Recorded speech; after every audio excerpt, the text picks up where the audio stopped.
thank you for making time out of your busy schedules to be here.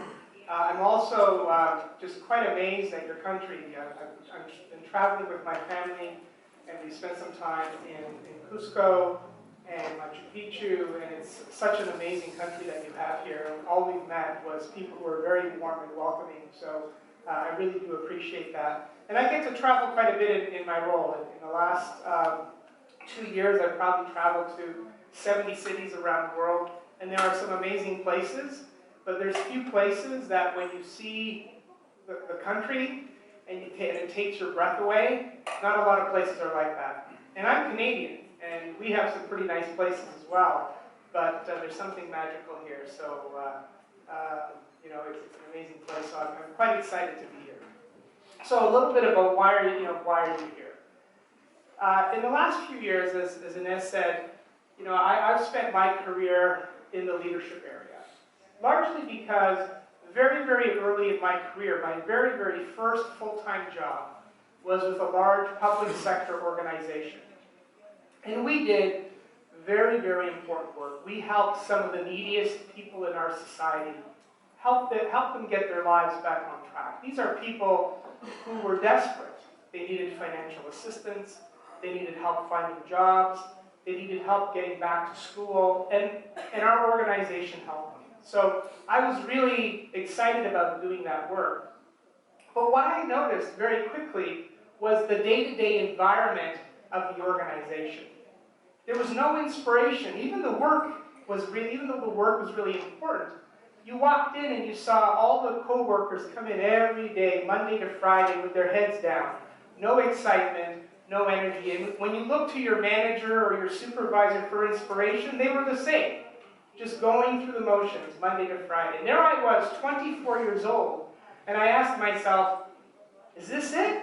Is this what the world of work is going to be like? And all I have to do now is show up for the next 40 years and be a loyal employee? And maybe at the end, I'll retire and they'll have a little ceremony for me and off I go. And I said, no, there's got to be more to it.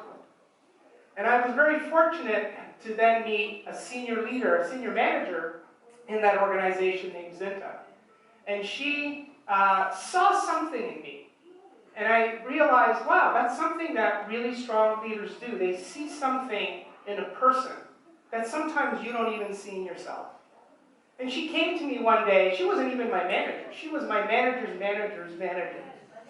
And she said, I see what you're doing, Vince, with your clients, and it's great work. And I hear good things. But I think you want to have more impact here. And I didn't know how, I did, but I didn't know how she knew that. And she said, listen, I'm going to set up a small committee, a small group of us, to try to change the climate in this workplace. And I was so excited. Finally, I had a chance, because I enjoyed my job. The job was meaningful, but I wanted the workplace to be more enthusiastic, more exciting. So off we went, the small group with me, Zinta, and a few colleagues, and we started to change things around. Even though the office was really old desks, really, you know, old walls and ceilings, that didn't matter.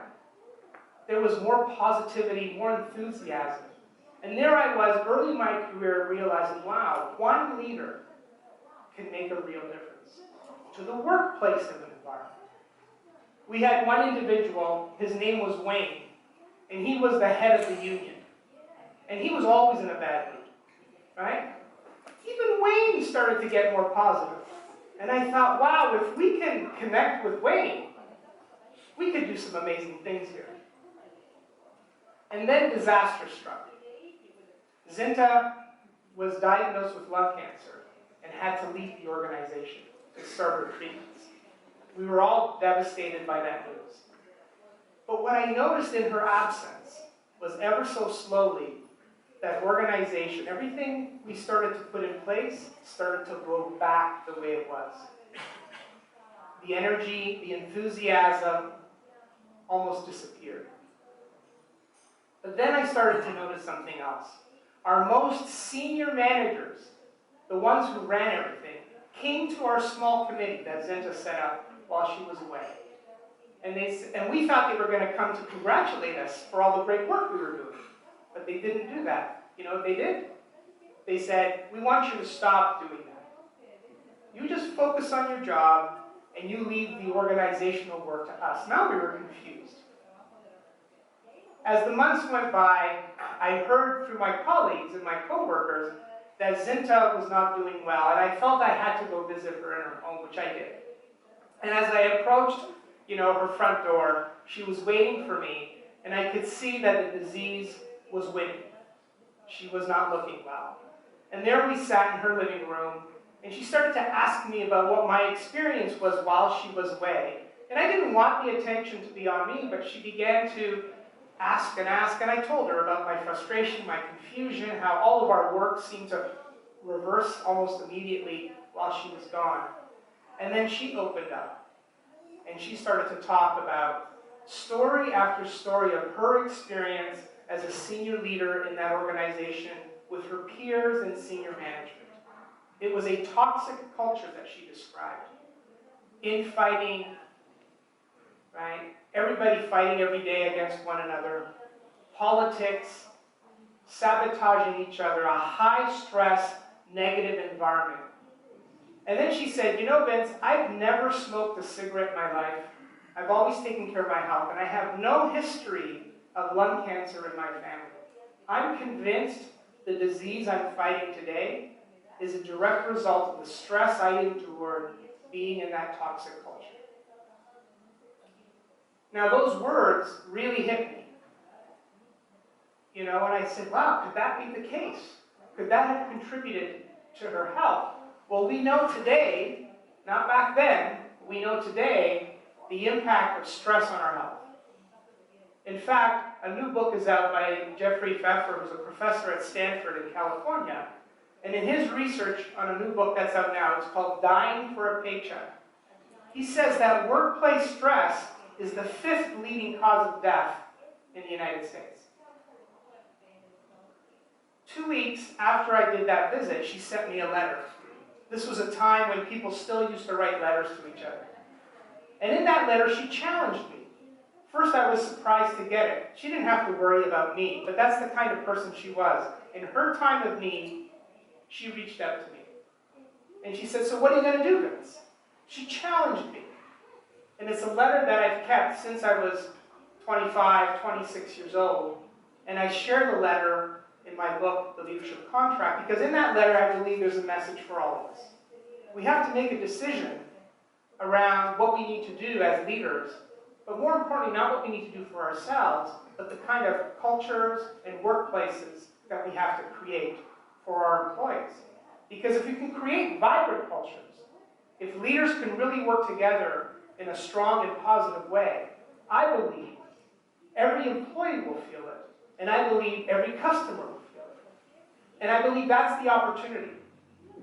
And I've spent my time, since that time, I decided I have to leave this organization, which I did.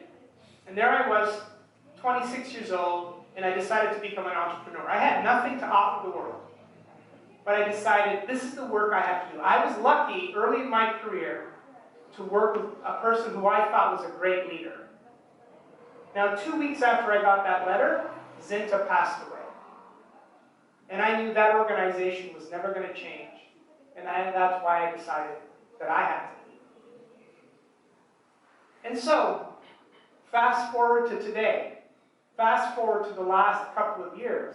And it's been a fascinating time when you're a person like me. Like you, I've had and held, and I do hold leadership roles. I know what it's like to own a P&L. I know what it's trying to figure out growth. I know what it's like to try to run a business during financial crisis. I've worked through 12 integrations and acquisitions as a business leader. Through my academic work, I've done research and leadership, right? And I've consulted with hundreds of leaders like yourselves around the world. This is what I do, because I believe at the end of the day, leadership is what matters. But in the last 2 years, I've been traveling the world, and every time I landed in a city, there was a major leadership story unfolding.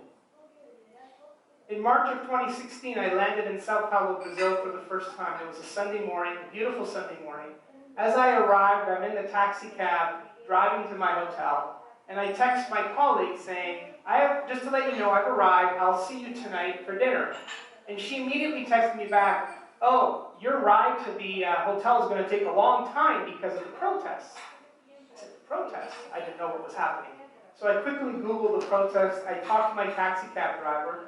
And I don't know if you remember, but that was the day when millions and millions of Brazilians took to the streets to protest corruption in government and some of their major organizations. I'm a Canadian. Canadians don't protest. It's not our nature.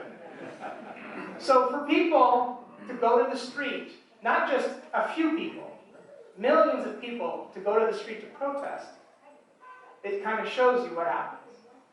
Right? Even a couple of weeks ago, I was in Italy when the head of Fiat and Chrysler, Sergio Marconi, passed away. And Italians were talking about what's going to happen to the company now. And he had a very unique style of leadership. Not one that I would necessarily advise, but it worked. He grew the value of the company 11 times as a CEO. It didn't matter where I landed, there was always a significant story. The day starts, 15, 20 words on the flip chart. And then the facilitator says, as you experience the day, and new ideas come to mind, go to the flip chart and just write those new words. By the end of the day, in just about 6 hours, that list of 15 to 20 words grows to 50, 60, 70, sometimes 80 different words describing and answering the question, what it means to be a leader today. And when I look at that list of all those words, it immediately becomes clear, being a leader is a big job today. The expectations are extremely high, and you know that. What's also interesting is that that list of words isn't just for the CEO, isn't just for the executive committee or senior management. It's for everybody in a leadership role, whether you're a team leader, a supervisor, a middle manager, a director, or vice president, or an executive vice president. The expectations are high, and they're the same for everybody. And then when I personalize it and look at those words based on my own current leadership role, I kind of go, can I do all those things? Can I do all those things? Can I be inspirational, motivational, emotional, have impact, build my team, connect? Can I do all those things consistently well, Monday to Friday, every day of the year? But that's kind of where we're at with leadership today. And we really need to pause and reflect on it, because I think a lot of companies understand that leadership really matters. I believe it always does. Now imagine me being a leadership person. Everything I look at, I always look through a leadership lens. And over the last few days, as I was looking at some of the amazing ruins in your country, I was thinking, wow, what kind of leadership was required to build Machu Picchu? What did the Incas do to build what they did? We didn't understand how they did that. But it didn't happen by accident, right? Some kind of leadership was required to make that happen. So, we need leadership to be stronger than it's ever been, and yet when you look at a lot of the research currently, you see that it's not. And that's the problem. Whether it's stories of corruption, scandals, bad behavior, your country has experienced that, you're not alone though. A lot of countries do. Right? I mentioned Brazil, right? We have a leading coaching company there, and one of my colleagues said, yeah, our coaching practice is way down because all of our clients are in jail. How does that happen? Doesn't matter where we go, that's an issue we have to address. But there's more. I write about it in the book. There's research that shows if you are an employee in a company that's embroiled in scandal, it actually affects your reputation as well. So a lot of times leaders don't appreciate the impact it has on everybody. We started to work with a company in Canada, a large global construction company, on a leadership development initiative. And one morning, the story broke out that 2 executives were caught up in a large scandal that involved human trafficking, which was just an unbelievable story between the Middle East and other parts of the world. The CEO was unaware of what was happening, and my colleague Alex, who's based in Montreal, that's where their headquarters is, calls me saying, I had a meeting with the client, I can't get in, the police have put yellow tape around the whole building. And when we finally did the leadership program, the employees, the leaders, were saying, I used to, one leader had a sweater with the company logo. He goes, I used to wear this with pride. And now this doesn't create pride for me anymore. So there's a price that we pay when that happens. Look at employee engagement. And I've been studying this for decades. It's the same story around the world. Only about 20 to 25% of employees are actually fully engaged in their jobs. And the rest are either moderately engaged or completely disengaged. How are we going to be successful? In fact, Gallup did a large study of over, I think it was 12,000 US managers, and found 66% of them were actively disengaged in their jobs. I mean, I can understand if an employee is struggling, but when you are in a management or leadership role, that's not possible. It's hard to lead if you are disengaged. How do you inspire? How do you motivate? And what they also found was a big percentage of those leaders, and someone raised it, didn't care about the company. How can we be successful? Right? So, this is kind of the big stories we all know about. But what we were hearing was something else from my clients. We were also seeing another problem, a more subtle problem, where they were saying, you know, Vince, we're investing in leadership development, but we're not seeing that translate into stronger leadership. And when I kind of tried to figure out what was happening, it was really an issue around accountability. That essentially we have people in leadership roles who don't really understand what it means to be a leader today. This is a number of research studies from KPMG, McKinsey, and the Corporate Executive Board. So, KPMG studied a number of CEOs, and 72% of them said that the next 3 years are going to be more critical to their company's future than the last 50. It's a pretty dramatic statement coming from CEOs. And as a result of that, 42% believe that their companies have to transform fairly quickly. And someone talked about the need for transformation. McKinsey has found that when companies are transforming, it has a direct impact on the leaders themselves. They have to change and adapt new mindsets, new ways of working. However, the problem is we're trying to transform in an era where, and the Corporate Executive Board found in their survey of senior leaders, that the magnitude of change has just amplified and increased than ever before. And 62% of leaders say, we find ourselves in new situations we have never encountered. And 64% say that these are situations that are very different from the past. So nothing that you have ever done prepares you for what's coming. So that's the world of leadership. I believe that's one of the reasons why leaders are struggling. So what's the impact on this on organizations? This accountability gap that I talk about. Well, here's what I hear from my clients as I travel the world.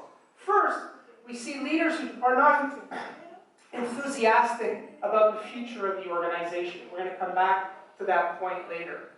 That they basically don't demonstrate ownership for their roles or executing the strategy of the company. That they kind of work in silos and sometimes work at cross purposes to one another, slowing down change, right, and not moving fast enough. That they somehow come to accept mediocrity in themselves and in their teams. And in today's world, accepting mediocrity is not a good thing. We're actually going to come back to that. That they demonstrate they really don't invest in developing themselves and others. That they are led more by personal agenda and politics rather than what's best for the company. So when Zinta talked about my colleague, when she talked about the environment that she worked in, the toxic environment, That was it, right? That was it. It was all this leaders leading more out of personal agendas. That they don't have the courage to tackle difficult problems, we'll come back to this later, and that they really aren't, what is that again? Really aren't really enthusiastic about the future. So here we are. We're seeing this theme of accountability play out over and over and over again, so we decided to do some research. We need to understand it more because there was no research on leadership accountability. So we went to our clients globally. LHH works in 65 countries around the world, most of whom are in the global Fortune 500. And what we found of over, right now it's probably close to 3,000 respondents, 72% said that leadership accountability is critical to their company's success, but there's only 31% satisfaction. And when we look at the data from Peru, it's almost exactly the same. 71%, a little better on the satisfaction, but it's pretty much the same number. That's the accountability gap that exists in your country and exists globally. We kind of looked at some other things. Has your company set clear leadership expectations of leaders? And to what extent are leaders really committed to their roles as leaders? So again, not great, 49%, 45%. And in Peru, it's actually stronger than most of the other countries. So we'll talk a little bit about why we think that's the case. 66 and 52%. Now, what we also have been doing was a global study on trying to understand what is it about leaders when they're mediocre? And what is it about it? And in South America, we've had 1,200 respondents so far. So the first thing they do is that they blame others, right? That they're sort of selfish, they make excuses, they don't treat people well, right? And they really don't show any initiative. They don't take action. So we're starting to understand what ineffective leadership looks like. Now, when we were doing the global study, we wanted to look at, was there a connection between company performance and leadership accountability? So we asked in the study one question. We asked, think about your company's performance over the last 3 years, and are you an industry leader? Is your performance the top quartile, top 25%? Are you above average or average? Are you below average? Or are you a poor performer in the bottom 25%? When we analyzed the data, it was fascinating. Even above average performing companies, they looked more like poor performing companies than they did industry leading companies. Very interesting. So all we did is then compare the industry leading companies with the rest. So what you will see here is to what extent is leadership accountability critical? Well, everyone says it's critical. There's no disagreement there. But look at the difference in satisfaction. Among the industry-leading companies, they have over 2 times more satisfaction with the accountability demonstrated by their leaders compared to the other companies. They've done a better job of communicating expectations, and they have more leaders committed to their roles as leaders. So this is showing us there's a strong connection between accountability and company performance. And it makes sense. It's obvious. Those leaders in that video are never going to get you there. Ever. No matter how much money you spend in developing them, there's something lacking in their approach. And in Peru, it's pretty much the same story. In fact, the differences are almost a little even more dramatic than the global data. The industry-leading companies we surveyed in Peru, far more, they believe leadership accountability is more critical. It's almost 3 times more satisfied, about 40% more around setting expectations. So there's some even more dramatic differences here in terms of what the industry-leading companies do. Now, we wanted to understand, okay, we understand what mediocre leaders look like, but what do truly accountable leaders do every single day? Particularly in those industry-leading companies. So we asked, think about the leaders in your company who are truly accountable, and what is it that they do differently every day? And 5 behaviors emerge globally. First, they set high expectations for themselves and their teams.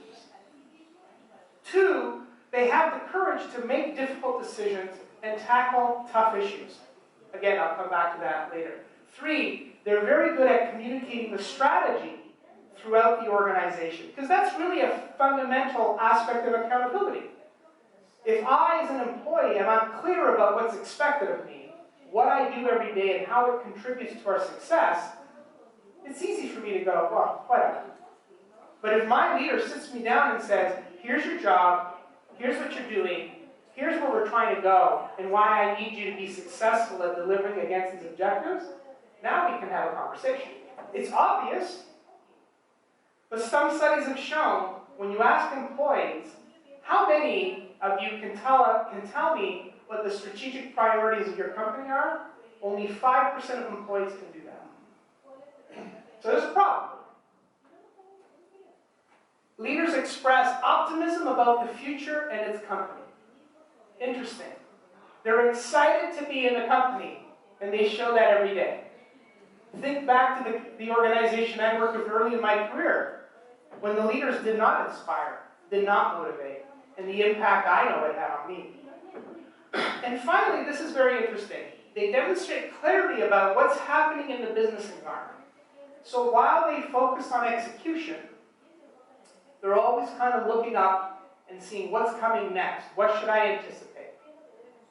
What's fascinating when we look at the data from Peru, it's essentially the same list, just the order changes. Hold on a second.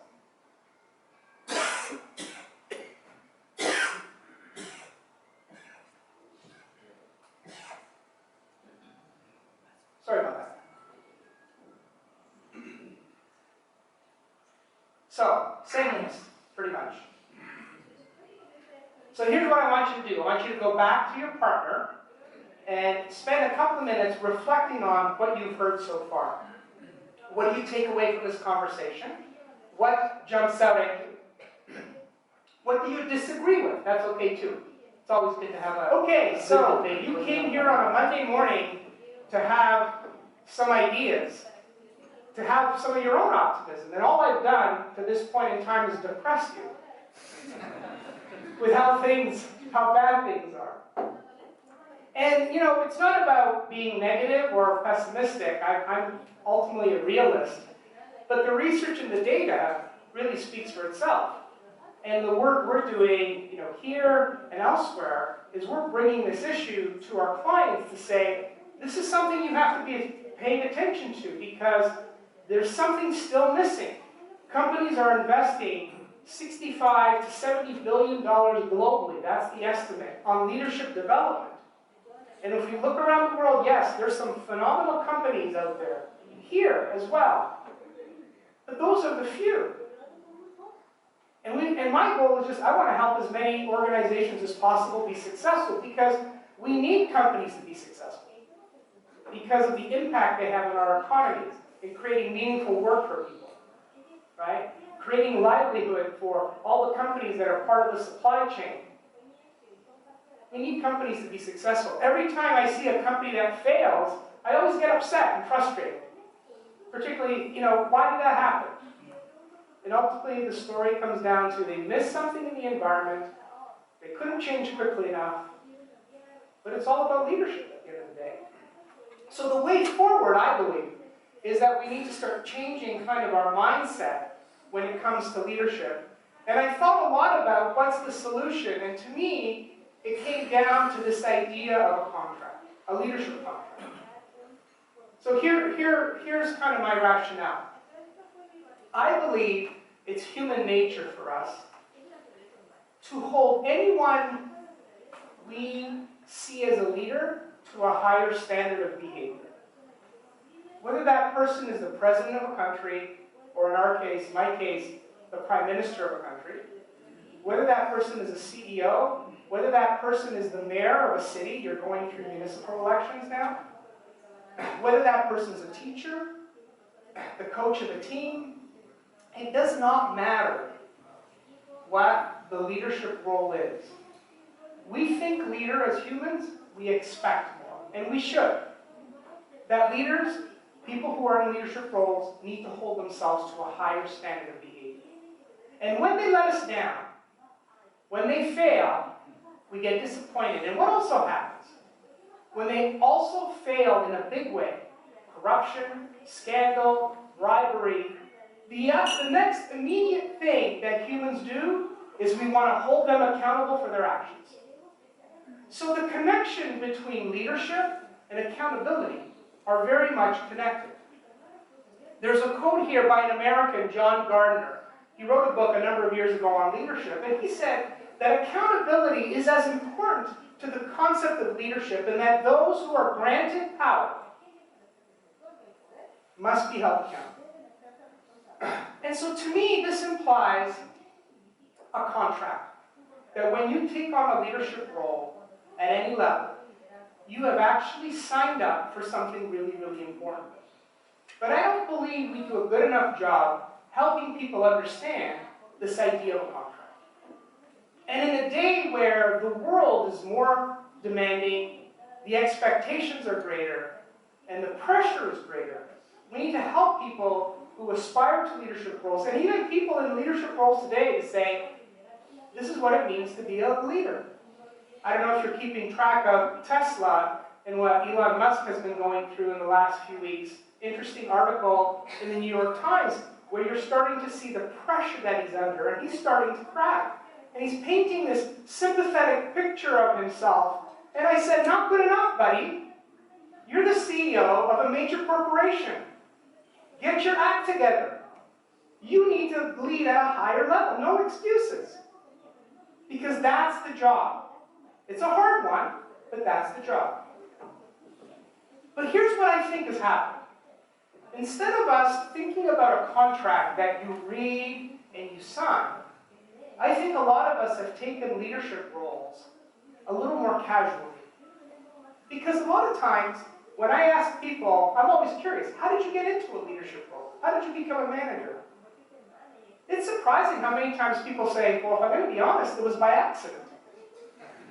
I was really good at something. I was a great accountant, I was a great analyst, I was a great engineer, I was a great planner, I was a great human resources, great compensation and benefits person. It doesn't matter what the area of technical expertise is. When you're really, really good at something, companies always come around and say, you're so good at this, we're now going to make you a leader of the team. Take you away from what you're really, really good at, and we're not going to support you, and we won't give you any development. Good luck. Off you go. That's the story.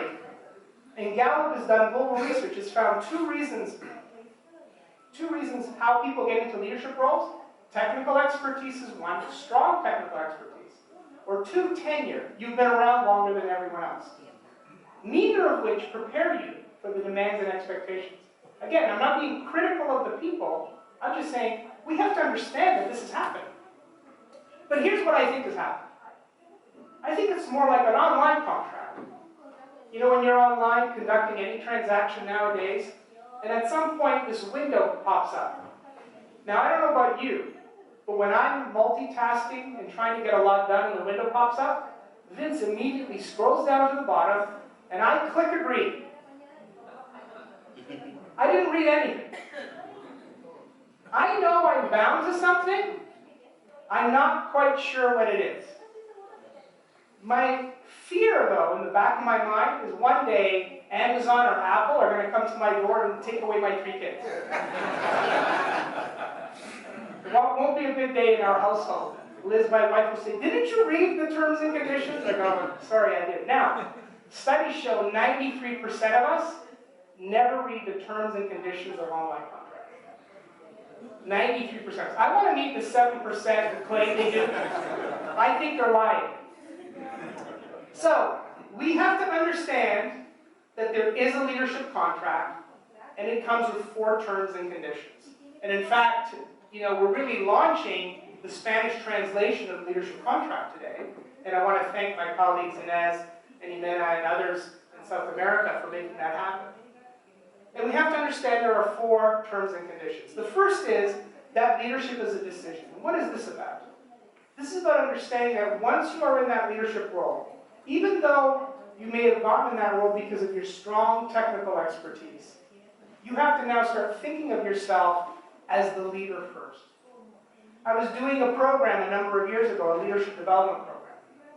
And we had, I don't know, 20 or 30 leaders in the room.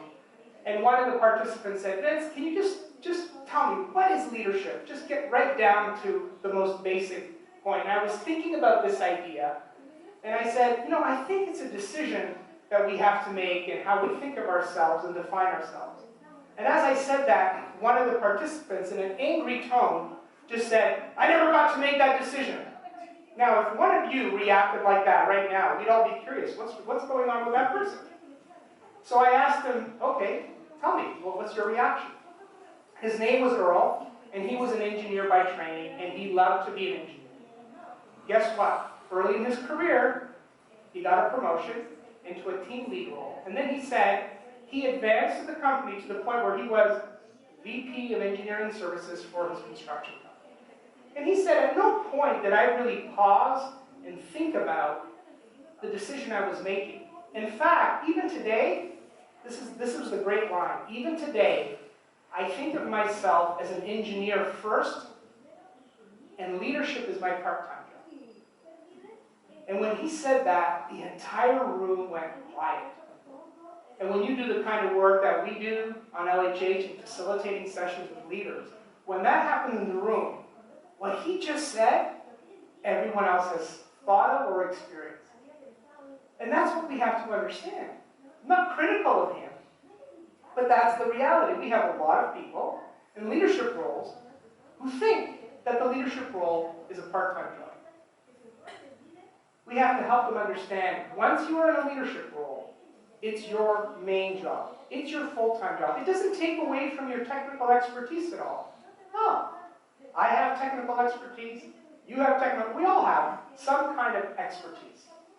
But once you're in a leadership role, you have to understand there's a decision around really defining yourself as a leader, and that's the starting point. If you don't start there, the rest doesn't matter. And a lot of leadership thinking and leadership programs fail to understand this. They make the assumption that everybody in the room has made the decision to be a leader. And they haven't. So we start by saying, start here first. And I can't tell you how many times we've had leadership programs where some participants are really frustrated. And we take them out of the room and say, okay, what's going on? And they say, I don't want to be here. Why? I got this job that I got to get to. But this is your job. You're a leader. Am I? Yeah. You're a leader. Oh, okay. They've never gone through the thinking process. So we need people who are fully committed, and what I say, all in from a leadership standpoint. What's next? Well, once you understand that it starts with decision, the next part is you've got to be clear on what your obligation is as a leader. Because at the end of the day, it's not about you, it's not about me, it's not about my self-interest, it's not about what's in it for me, it's about my customers, my employees, my shareholders, my stakeholders, the communities in which we do business. That's what it's about. That's what we expect.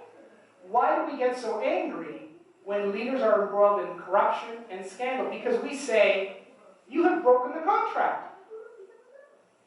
We granted you power so you can help us be successful, and you've abused that power for personal gain. You abuse that power for personal gain. Unacceptable. When Sam Palmisano he was a former CEO of IBM. He was a leader who, at the time, IBM grew quite considerably as a company financially. But he also left a legacy of investing in leadership development. And he's almost a philosopher of leadership. And there's videos of him. He's being interviewed in one interview on YouTube where he was asked, so what's your philosophy? How do you think about your obligation as a leader? He said, it's actually quite simple. The most important thing that I can do is to prepare the company and its people for the future and leave it in better shape than I found it. Once you realize it's a decision, the second is that comes with obligation. And we are all going to be measured based on whether we left our company in better shape than we found it. We don't think about that every day, but it's true. Have some of your politicians left this country in better shape than they found it?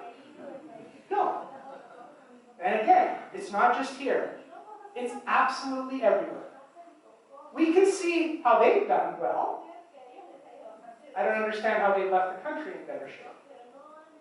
So how are you leaving your organization in better shape than you found it? In our leadership contract programs, this is actually the hardest part of the day for the participants. We find very, very few leaders are clear on what their core obligation is. Next, leadership is hard work, and you have to get tough. Sometimes people assume a leadership role and think, perfect. Now everyone's going to do the work, and I'll just sit back, put my feet on my desk. No. It's a tough job. It's one of the toughest jobs there are. Easy to do if you want to be mediocre. Much harder if you want to be truly accountable and good at it. But here's the challenge, what we hear over and over again. We hear our clients say, our leaders really have a hard time with some of the hard work as it relates to people. They don't give candid feedback. They don't manage poor performers aggressively enough. They're afraid to make an unpopular decision, which might be in the best interest of the company, but they want to be popular. They want to be liked by their team, so they never do it. And what we don't realize a lot of times, and we all do it, I do it, there's conversations I'm avoiding. I'm very good at making excuses. I'm traveling the next 2 weeks in South America. I'll wait until I go back home. 2 weeks go by, a month goes by. But what we don't realize is in the book I talk about the hard rule of leadership, that when we avoid some of these challenging things in our roles, they might be legitimately challenging. We don't appreciate how it makes ourselves, our teams, and our company weaker. But if you have the courage to tackle the hard work, you make yourself, your team, and the company stronger. And so what's the hard work that you're avoiding? There's a great quote here that says, hard work spotlights the character of people. In the face of it, some will turn up their sleeves and say, okay, let's go. Let's get it done. Some will turn up their noses, not for me to do, I'm an executive vice president. And some don't turn up at all. You don't know where they are. And you can think about people in that way. It's about your character, right? Do you have the resilience and resolve? So what's the hard work that you're avoiding in your roles? Something that you need to think about. And the last point is this idea of, someone had mentioned this idea of connection, right? It's this idea of that now the new model of leadership is around building a sense of community. And what's fascinating to me is what I saw in my mid-20s in that organization, is that if we can get the leaders of the organization really working well together, in an aligned way where they're truly supporting each other, that's going to differentiate your company, right?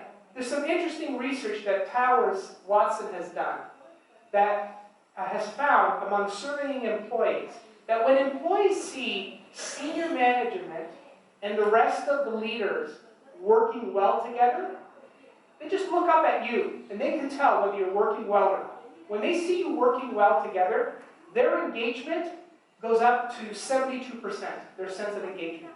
They have confidence in the future, they want to support your success, right?